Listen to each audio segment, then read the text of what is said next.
Mise à jour sur le Bitcoin. Aujourd'hui, je vais l'analyser puis je vais te dire selon moi ce qui va se passer. On peut voir ici que tous les trucs que je tag, ils sont rouges. Hein. Le sol est rouge, le ETH est rouge, le XRP est rouge. Le total, toute la crypto totale est aussi à moins 1,4%, puis le Bitcoin est à moins 0,3%, et la dominance monte. Alors le Bitcoin monte plus que les alts. Alors les alts, ils donnent beaucoup plus là, que facile à comprendre que le marché est bearish. Ici, on est sur une charte weekly. Normalement, quand on candle close à l'intérieur du support que tu vois ici, là, dans le channel, on va venir retester les 91 359. On va descendre de time frame pour voir ici le 4 jours. On a une bearish divergence, alors ça nous amène normalement ici à 90 328. Enfin, là, quand on regarde le Bitcoin, on dit maintenant, moi, je veux long le Bitcoin. Quel indicateur me dit que c'est le temps de long? C'est ça qu'il faut voir. Présentement, j'ai aucun indicateur.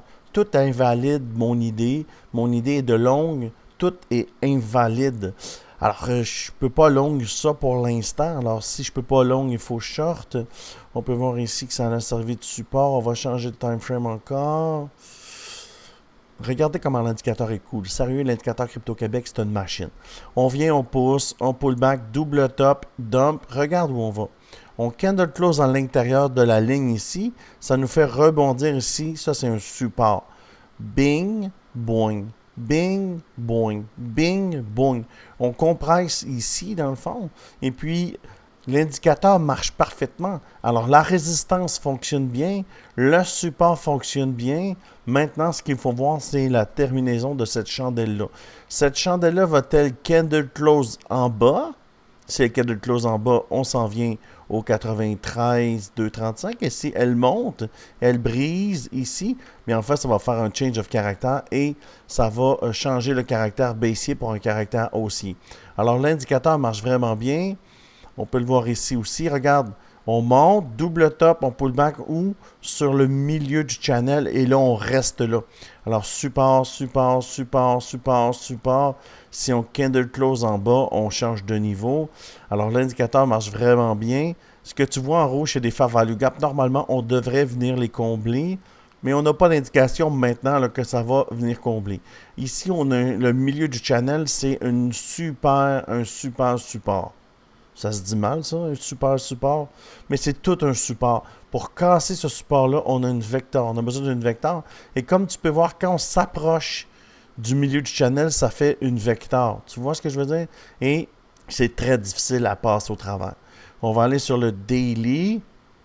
Et sur le daily, là, tu vois, quand on vient près du milieu du channel, ça fait une vecteur. Quand on vient près du milieu du channel, ça fait une vecteur. Alors, résistance, résistance, résistance, boing. Tu vois la ligne ici? La ligne, c'est l'indicateur 2.7. Ça sert de support, support, support. Boing. Résistance, on descend. Si on candle close en bas, on s'en vient ici au 93, 386.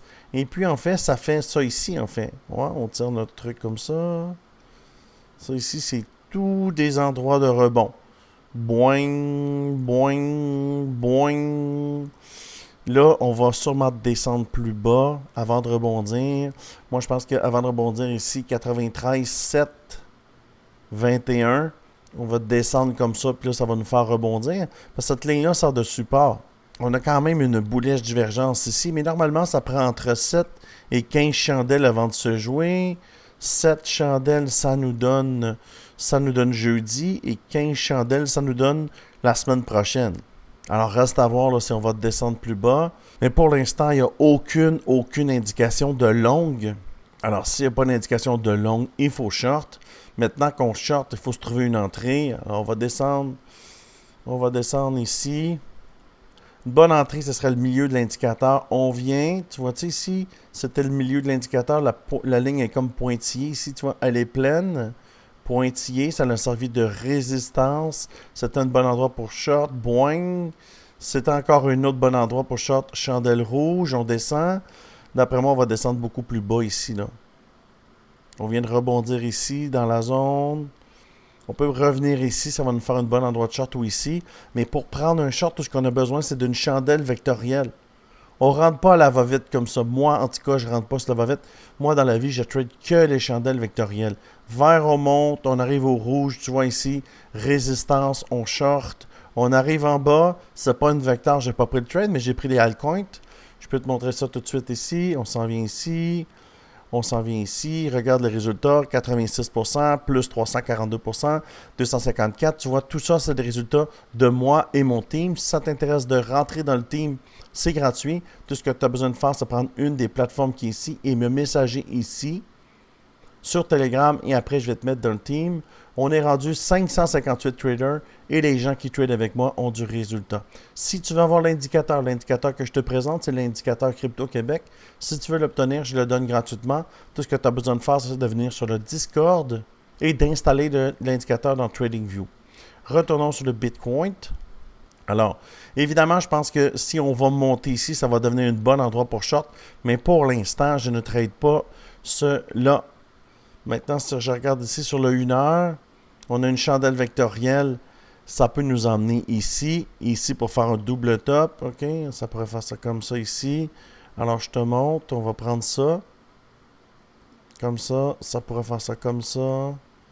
Comme ça, ce qui va donner le milieu de l'indicateur ici. Ce qui va donner le double top là pour short et aller combler le fair value gap à 94 600. Ce gap-là, il est peut-être un peu trop haut. Sur le daily, il était cool, là, mais pour l'instant, il devrait être comme ça, en fait. Tu vois, aller chercher les mèches là. Alors, boing, boing, on peut le monter un peu, comme ça. Et peut-être que ça va être ici, en fait, tu vois. Ça aurait plus de sens, cette mèche-là. Cette mèche-là, ouais, ça serait ça, selon moi, ce qui va se passer. 94 800. Alors, on monte, double top. On descend à 94 800. Alors, c'est ce que je vois pour le Bitcoin. Si tu aimes les vidéos de trading, je t'invite à t'abonner à la chaîne. Je vais faire le Solana dans quelques instants. Mon Dieu, le Solana, ça va pas bien. J'avais prédit 157 $, c'est exactement ce qui est arrivé. Et ça va me donner la chance d'évaluer au cours de la journée. Le Bitcoin, je viens de le faire. Le XRP, l'Ethereum, je l'ai fait hier, j'ai eu 100%. J'avais dit 28. 2850, c'est exactement ce qui est arrivé. Il a fait 2853 et je vais évaluer le sol là, dans quelques instants. Alors, j'espère que tu as apprécié cette vidéo. Je te dis merci beaucoup et à bientôt.